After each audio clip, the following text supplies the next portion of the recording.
O tema da nossa mensagem hoje pela manhã é o que é membresia de igreja local. Nós estamos estudando sobre o assunto a igreja e seus ofícios, e quando nós estudamos sobre este tema, não somente vemos na Bíblia aquilo que a Escritura define como ofícios, quem são os oficiais da igreja nos dias de hoje, ou desde os dias do Novo Testamento, quem são os seus oficiais temporários, são eles presbíteros e diáconos, mas também nós encontramos na doutrina de Cristo sobre a sua igreja, a respeito da sua igreja, um importante ensino sobre os seus membros, ou a membresia de igreja local. Na realidade, a compreensão bíblica a respeito do que é ser membro de igreja vai facilitar a igreja quanto à escolha de seus oficiais. E a compreensão bíblica a respeito do que é membresia de igreja vai facilitar o trabalho pastoral e assistencial dos oficiais no que diz respeito aos membros do corpo de Cristo. Então, sobre membresia de igreja local, nós vamos seguir o mesmo método. Ele é muito mais um estudo do que um sermão propriamente dito. É necessário que nós façamos assim, e a atenção dos irmãos precisa ser redobrada. Então, é que os irmãos acompanhem. No próximo boletim, nós aí publicamos o esboço, para que, se você perdeu alguma anotação, você possa guardá-lo e depois refletir e estudar mais. Então, vamos definir primeiro o que é membresia de igreja local. Nós vamos tomar por base o texto que nós lemos de 1 Pedro 2, quando mostra a realidade de que nós não éramos povo e em Cristo passamos a ser propriedade exclusiva de Deus. Então, igreja, no sentido bíblico da palavra, são aqueles que foram chamados do mundo para fazer parte da igreja ou do corpo de Cristo. Então, igreja, literalmente falando na língua grega, quer dizer chamados para fora.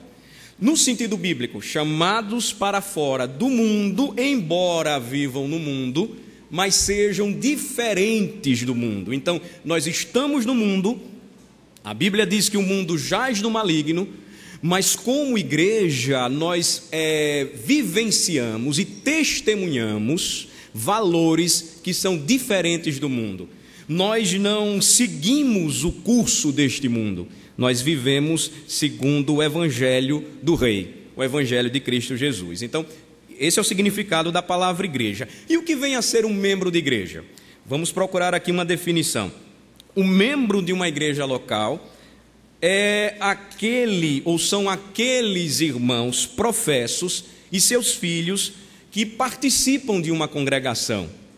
Então, em distinção aos seus oficiais, que também são membros, um membro de uma igreja local é aquele que congrega no corpo de Cristo com a sua família. Percebam que no governo bíblico de igreja, não sendo diferente da igreja no Antigo Testamento, que era nação e ao mesmo tempo igreja, Israel, nos dias atuais, ou nos dias do Novo Testamento, não há mudança quando nós falamos sobre membresia, ou seja, não somente o homem, mas a sua esposa, não somente os adultos, mas também os filhos, não somente os velhos, mas também os novos, todos fazem parte do corpo de Cristo. Então não existe essa ideia de você só se torna membro da igreja quando você se torna adulto.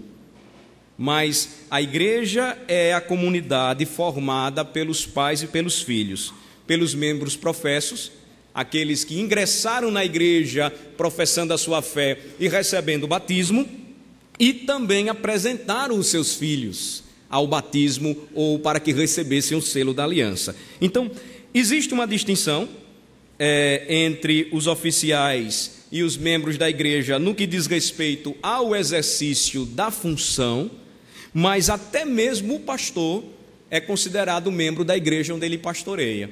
Então, no sistema de governo bíblico, ou no sistema de governo presbiteriano, o pastor, ele ao mesmo tempo é membro de um presbitério que reúne todas as igrejas de uma região com os seus pastores e representantes, que são os presbíteros, mas ele também é membro da igreja. Então, ninguém que crê em Cristo e que professou a fé em Cristo, ele está à parte do corpo, mas ele faz parte do corpo, que é a igreja do Senhor. Outra importante informação quando nós falamos sobre membresia de igreja, irmãos, é que a fé reformada, a fé bíblica, ela não faz distinção entre clérigos e leigos. Nós estamos na semana da reforma. Quarta-feira vocês receberam um convite aí, todos estão convidados para um culto de gratidão. No horário normal da quarta-feira, caiu justamente o dia 31 de outubro. Nós agradeceremos a Deus pelos 495 anos de reforma protestante. E dentre as grandiosas descobertas da reforma, porque aqueles homens voltaram a pregar a Cristo e o seu reino, o que foi que eles descobriram? Que a distinção que era feita entre a igreja de Roma, de clérigos e leigos, na Bíblia nunca existiu. Por isso que 1 de Pedro, capítulo 2, é o texto básico e essencial, e o que eu convido vocês novamente para localizarmos juntos. Vamos para 1 de Pedro, capítulo 2.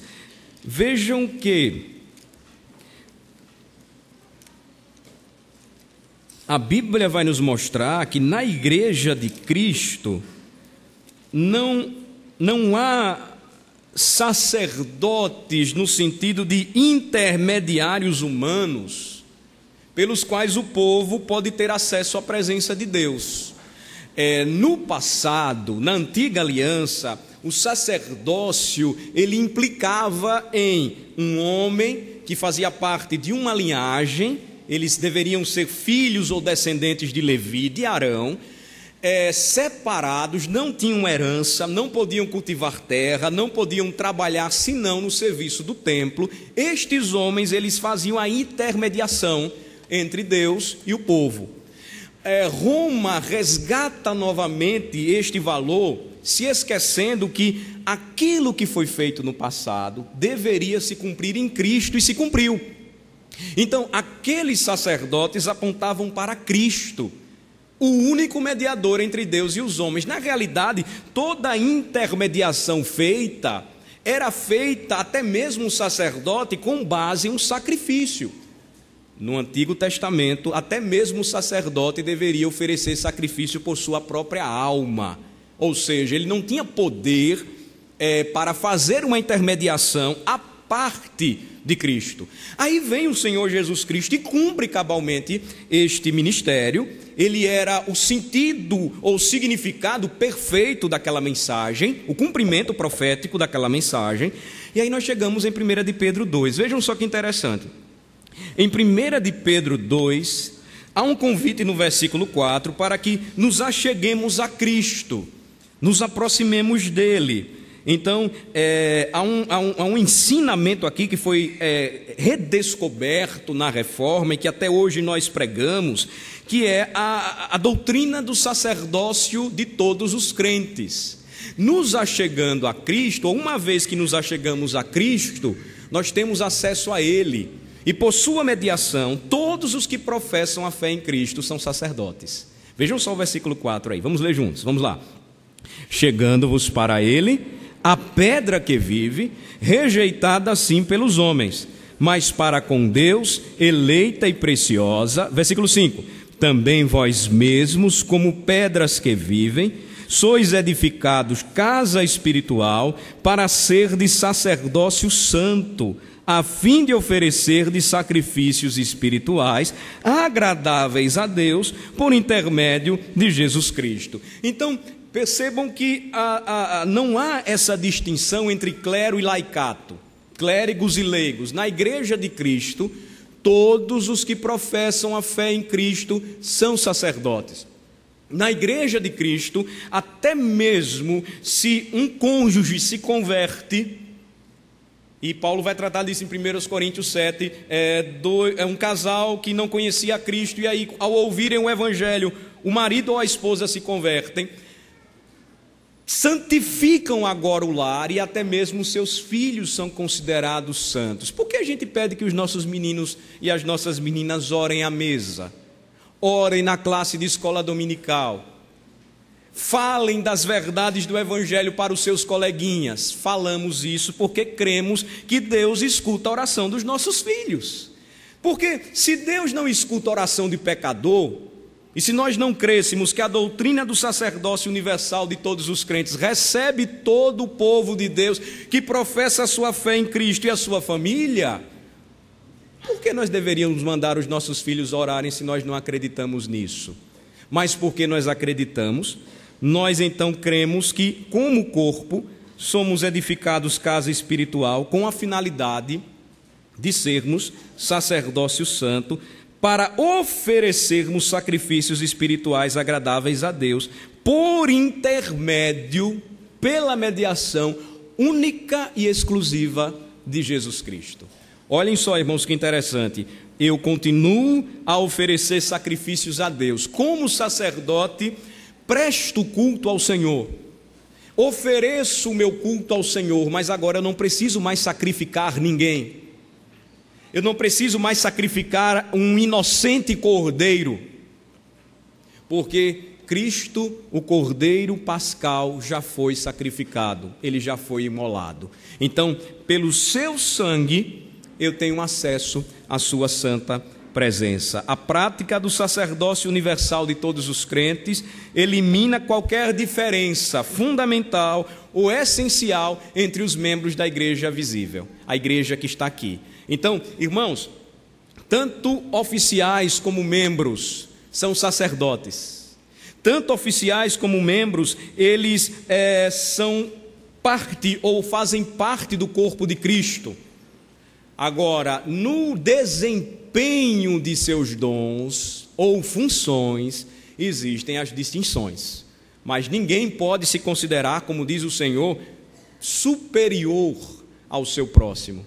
Porque é Deus mesmo quem nos considera um só corpo em Cristo Jesus. Agora, essa distinção de função, ela precisa ser destacada. Ela existe entre membros e oficiais da igreja. E quando nós falamos do sacerdócio de todos os crentes, nós precisamos entender que ainda que aos presbíteros esteja a responsabilidade de ensinar, de pregar e de supervisionar o rebanho, aos diáconos esteja a responsabilidade sobre eles de assistir aos membros da igreja, toda a congregação, porque é sacerdócio santo, deve desempenhar estas funções, não de uma maneira a dirigir a igreja, mas de uma maneira a entender que, como sacerdotes, nós temos o privilégio, temos ou recebemos do Senhor a bênção de poder testemunhar, de poder assistir, de poder orar, de poder socorrer. Então, eu não preciso do pastor para orar em favor de um irmão que sei estar doente, porque o Senhor escuta a minha oração se eu clamo a Ele e intercedo em favor daquele meu irmão doente. Percebem? Você pode até pedir ao seu pastor que ore, claro, ele tem que orar, mas você não depende da oração dele somente. Você se soma à oração dele e à dos demais irmãos, porque você tem acesso à presença do Senhor. Vejam só que interessante, o parágrafo 1º de um artigo da nossa Constituição, da Igreja Presbiteriana do Brasil, me permitam ler, é o artigo 3º, ele reconhece e ele garante os direitos da congregação, mostrando a sua participação ativa como sacerdócio santo, da seguinte maneira, vejam só o que diz: a autoridade dos que são governados é exercida pelo povo reunido em assembleia, para eleger pastores e oficiais da igreja ou pedir a sua exoneração, pronunciar-se a respeito dos mesmos, bem como sobre questões orçamentárias e administrativas, quando o conselho solicitar, deliberar sobre a aquisição ou alienação de imóveis e propriedades, etc. Então, vejam só onde nós encontramos a base bíblica para isso. Para estes exercícios do sacerdócio universal da igreja, no tocante ao poder da igreja de tomar decisões. Vejam só, vamos para o livro de Atos dos Apóstolos. Temos 3 exemplos. Atos, capítulo 6, que foi a passagem que vocês examinaram no domingo passado com o pastor Josivaldo. Depois nós vamos ver mais 2 outras passagens em Atos.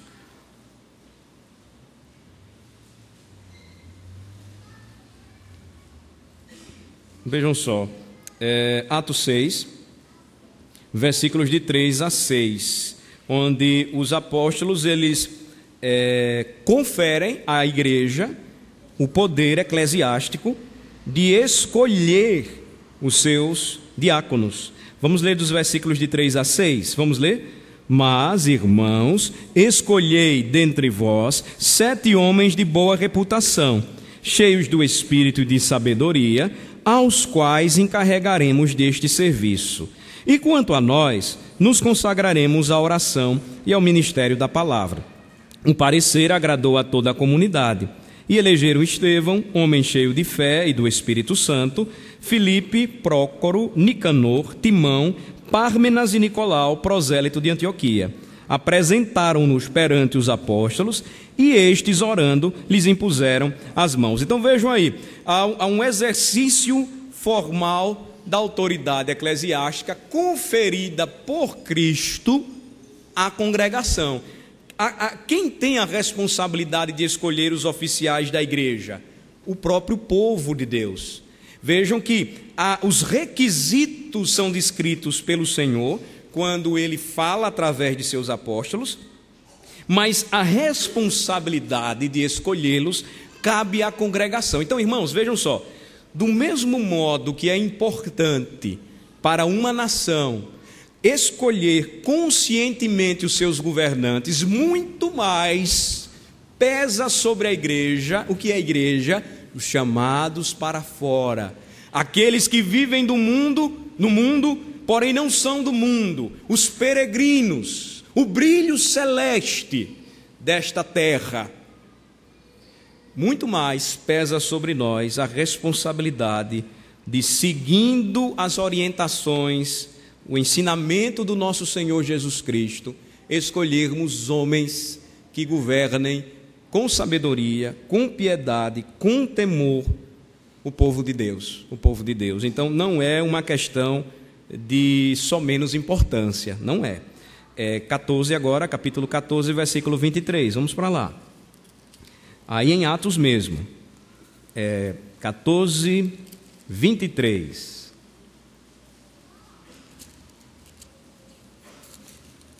Olhem só, no versículo de número 23, percebam que por onde Paulo passou, ou por onde ele passava, a mesma orientação ela permanecia. No versículo 21 diz assim: tendo anunciado o evangelho naquela cidade e feito muitos discípulos, voltaram para Listra, Icônio e Antioquia, fortalecendo a alma dos discípulos, exortando-os a permanecer firmes na fé e mostrando que através de muitas tribulações nos importa entrar no reino de Deus. Primeira coisa que vem então, instrução.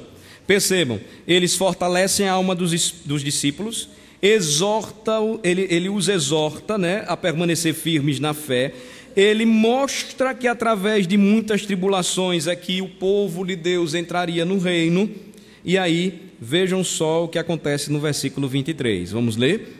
E promovendo-lhes em cada igreja a eleição de presbíteros, depois de orar com jejuns, os encomendaram ao Senhor em quem haviam crido. Então, mais uma vez, percebam como o sacerdócio de todos os crentes, ele é um privilégio, é uma bênção do Senhor da igreja, que é Cristo, a membresia local.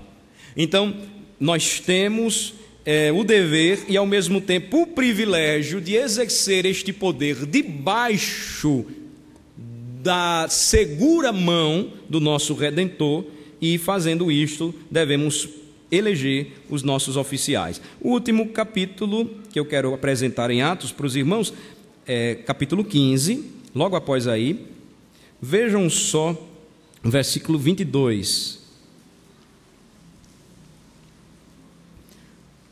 Depois do parecer do primeiro concílio reunido, o Concílio de Jerusalém, para tratar de questões doutrinárias e práticas, versículo 22 diz o quê? Vamos ler? Então, pareceu bem aos apóstolos e aos presbíteros, com toda a igreja, tendo elegido homens dentre eles, enviá-los juntamente com Paulo e Barnabé a Antioquia. Foram Judas, chamado Barsabás, e Silas, homens notáveis entre os irmãos. Então, depois da decisão do concílio, a respeito de uma questão doutrinária que envolvia salvação, porque os judeus estavam pressionando os gregos ou gentios a, além de crerem em Cristo, também praticarem a circuncisão, observarem alguns mandamentos que haviam sido abolidos em Cristo. Quando eles tomam uma decisão correta, bíblica, ajustada, eles compartilham com a igreja participa, Então, além desse exercício formal da autoridade, mostrado aqui por apenas 3 exemplos bíblicos, irmãos, nós vamos perceber ainda que a congregação, ela tem uma participação informal.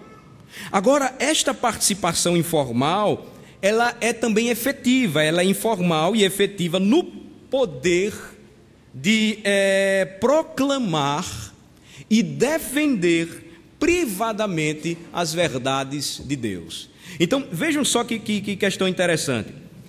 De maneira formal, a Escritura determina que a congregação é que tem que eleger os seus oficiais. E de maneira informal, todos nós devemos participar, exercendo misericórdia, supervisionando uns aos outros, verificando se alguém está necessitando de ajuda ou socorro urgente, premente. Então não é apenas uma tarefa dos presbíteros ou dos diáconos, mas a igreja deve caminhar junta com os seus oficiais. Aí vejam só um exemplo que eu gostaria de utilizar e eu acredito que seja muito prático também. Em Mateus 18, vamos para Mateus 18 agora, vamos olhar um pouco mais hoje as Escrituras pela manhã. Em Mateus 18, a partir do versículo de número 15, nós encontramos uma orientação bíblica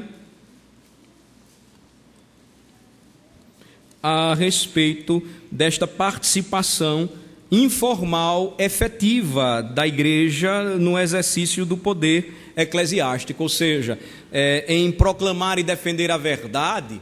Se um irmão, por exemplo, foi encontrado em falta, o que é que você deve fazer? Vejam só o versículo 15, vamos ler. Se teu irmão pecar contra ti, vai arguí-lo entre ti e ele só. Se ele te ouvir, ganhaste a teu irmão. Onde é que tem participação aí de presbítero e diácono nessa história? Nenhuma. Onde é que tem participação de mais algum irmão, exceto você? Nenhuma. Percebam que de maneira informal, porém efetiva, todo membro de igreja, se ficar sabendo, ou se o sentido de um irmão pecar contra você, não é aquela ideia clara de que, por exemplo, eu pequei contra o irmão quando eu falei mal dele. Mas tem um sentido mais amplo de, por exemplo, você saber que um irmão da igreja, ele está dando mau testemunho na praça, ele está dando mau testemunho em seu emprego, ele não está sendo um bom vizinho.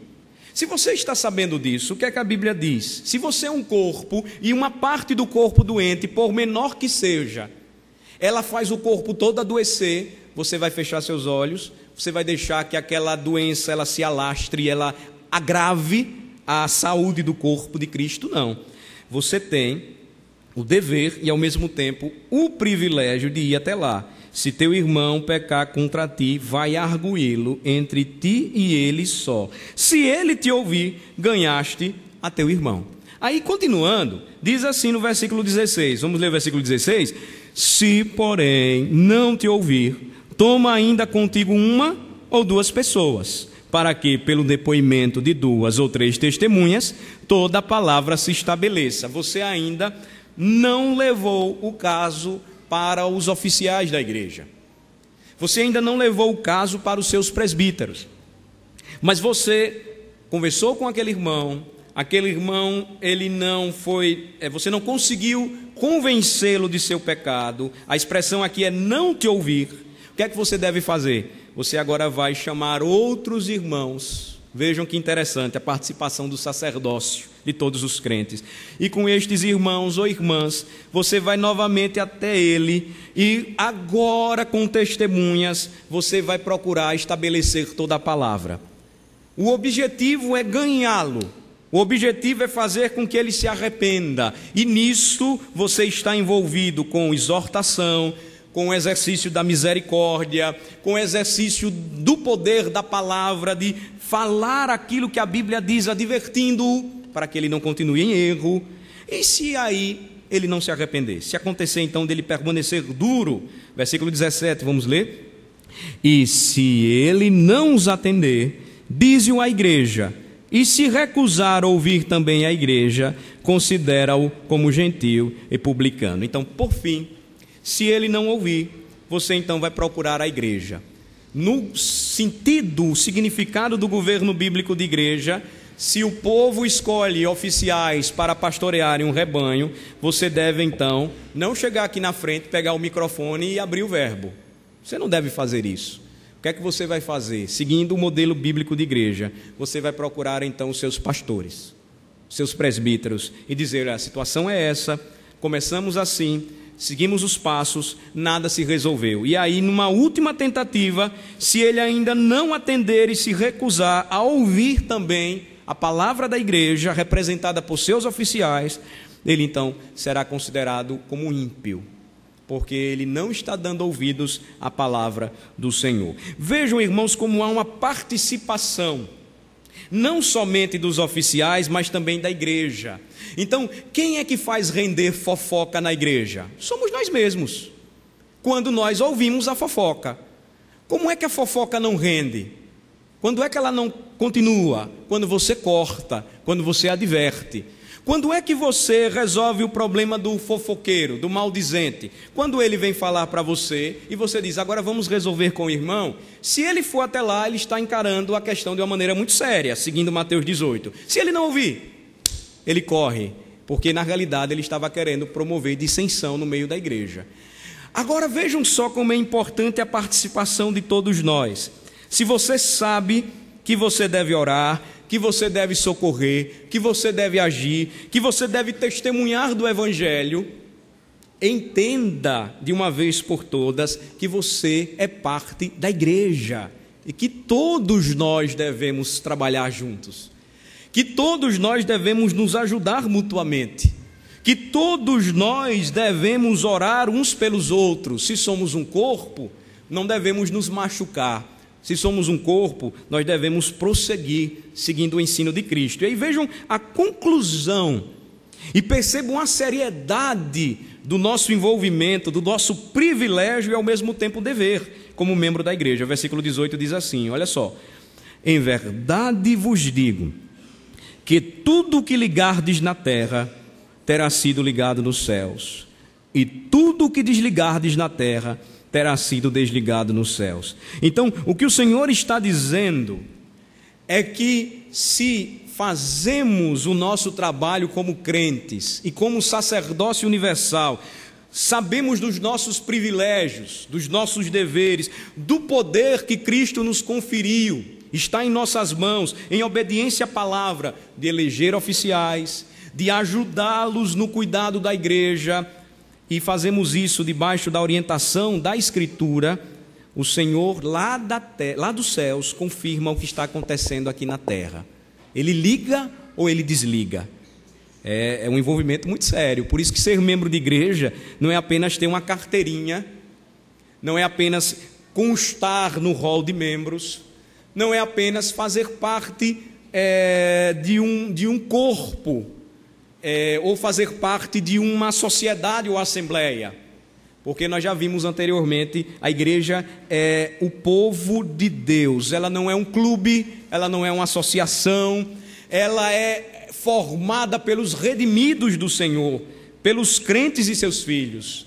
Então nós precisamos encarar isto com muita seriedade, com muita seriedade. Por fim, vejam só que o Novo Testamento, ele mostra também, ele traz uma instrução, lá em 1 Tessalonicenses capítulo 5, eu queria que vocês abrissem comigo também, vejam que orientação também importante e que mensagem bonita para nós. 1 Tessalonicenses capítulo 5, no versículo 11, e depois nós vamos ler o versículo 14. Vejam só, o Novo Testamento vai nos instruir, nesta passagem específica, ele vai mostrar como é que esse exercício dos poderes informais dos membros da igreja local, eles devem acontecer mutuamente, e apenas esse exemplo aqui já vai fortalecer o nosso ensino nesta manhã. Vejam só que interessante, 1 Tessalonicenses 5, no versículo 11, vejam que aqui o apóstolo não está falando especificamente para os oficiais da igreja, o apóstolo Paulo está falando para toda a igreja. E aí, o que é que ele diz no versículo 11? Vamos ler: consolai-vos, pois, uns aos outros, e edificai-vos reciprocamente, como também estáis fazendo. Então, o que é que Paulo aqui tinha plena consciência? Que a igreja de Cristo, ela estava naqueles dias, a igreja de Cristo em Tessalônica, ela estava compreendendo o significado do sacerdócio universal de todos os crentes. A igreja não estava esperando somente por seus oficiais, por seus pastores, presbíteros ou diáconos, mas a ordem de Paulo é: consolem-se. E aqui ele está tratando da necessidade da vigilância. Aqui ele está falando a respeito do retorno de Cristo. Ele diz: olha, esse dia virá como um ladrão. E para que ele não apanhe vocês de surpresa, ele diz então: consolem-se e se edifiquem reciprocamente. Ou seja, não deixem de agir. E como membros da igreja, falem uns aos outros da palavra de Deus. Se alguém está desanimado, se alguém está sofrendo, se alguém está desmotivado, edifique-o e console-o pela palavra de Deus. Faça isso, ore por ele. Então, a gente precisa, irmãos, entender isso, precisamos compreender isso, para vivermos a vida comum do povo de Deus. Nós estamos vivenciando dias tão difíceis, que não é possível que entremos e saiamos da igreja sem ao menos nos conhecermos, sem sabermos o nome do nosso irmão ao lado, sem procurarmos nos aproximar e vivermos como irmãos em comunhão. Não tem nada a ver em se meter na vida do outro, mas tem a ver com a construção sólida de uma amizade cristã, de uma fraternidade mútua, que vai me possibilitar buscar socorro, auxílio em meio à necessidade quando eu tanto precisar. Então, não esperem apenas que os oficiais da igreja resolvam isso, porque a demanda, o número de fiéis e de crentes não permite que todos estejam sob os cuidados constantes do número de oficiais, que é pouco, é pequeno.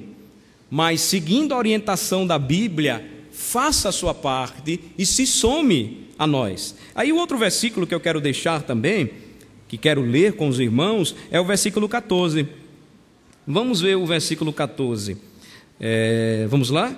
Exortamo-vos também, irmãos, a que admoesteis os insubmissos, consoleis os desanimados, ampareis os fracos e sejais longânimos para com todos. Mais uma vez, olhem que o apóstolo está concluindo esta primeira carta e referindo-se não somente aos oficiais da igreja. Na realidade, ele está falando para todos os irmãos, em especial para os membros da igreja local em Tessalônica. E qual é a palavra para nós hoje? Qual é a exortação em amor da parte do nosso Senhor Jesus Cristo? Nós somos exortados, como igreja de Aracaju, a que admoestemos os insubmissos, consolemos os desanimados, amparemos os fracos e sejamos longânimos para com todos. Há casos em que muitas vezes nós não sabemos de uma necessidade espiritual ou temporal de um irmão. E essa situação ela chega até os oficiais da igreja por conta da participação ativa dos membros. Então o membro não cruza os braços e diz assim: eu só quero ver onde é que isso vai dar. Eu só quero ver se ninguém vai chegar aqui. Não, ele sabe da situação e ele procura os oficiais e diz: olha, está acontecendo isso aqui e nós precisamos da sua ajuda. Vejam que a ótica é totalmente diferente. A igreja, ela precisa entender que quando ela participa, ela compreenderá então a necessidade também de eleger homens segundo o coração de Deus. Vamos orar. Ó Senhor, nosso Deus e nosso Pai, nós te agradecemos, Senhor, porque a tua palavra maravilhosa, ela nos orienta, ela nos instrui, ela nos ensina e ela nos mostra uma doutrina tão bela e tão consistente, que é aquela que diz que em Cristo somos todos sacerdotes, somos o sacerdócio universal, todos temos acesso a Cristo pela mediação única dele e por ele, porque sendo nosso Redentor, ele nos propiciou e nos concedeu a dádiva e o dom de sermos chamados ou transformados em teus filhos, co-herdeiros de tuas santas e ricas promessas e participantes agora ativamente da vida do corpo, da igreja de Deus. Ajuda-nos, ó Senhor Deus, a entendermos que como membros de igreja local, de uma igreja local, nós somos chamados, ó Senhor Deus, a entender e a reconhecer que privilégios nós temos. O privilégio formal de escolher os nossos presbíteros e diáconos, informalmente de admoestar, de consolar, de edificar, de socorrer uns aos outros. E nós pedimos ao Senhor que esta consciência ela esteja sempre viva em nosso coração, que esta instrução ela oriente os irmãos que estão aprendendo agora conosco, para que jamais nos enganemos. A igreja do Senhor é um organismo vivo, ela tem uma cabeça que é Cristo Jesus, e cada um de nós somos parte, somos órgãos deste corpo místico, deste povo eleito, desta nação santa e propriedade exclusiva de Deus. Abençoa-nos, ó Senhor, e obrigado porque nós estamos nos aproximando de um dos momentos mais importantes para nós, que é participarmos de uma eleição. E ajuda-nos, ó Senhor Deus, a escolhermos homens segundo o teu coração e a entendermos, ó Senhor Deus, que devemos esperar deles aquilo que nós já estamos também fazendo por teu povo, daquilo que nós estamos vivendo e testemunhando, para que não caiamos em erro e não acreditemos que este momento é um momento apenas institucional, é um momento apenas da igreja como uma instituição humana, não. Mas que entendamos que este é um momento da igreja como organismo vivo, como instituição divina, como povo da aliança. É no nome de Jesus que nós oramos e agradecemos. Amém, Senhor.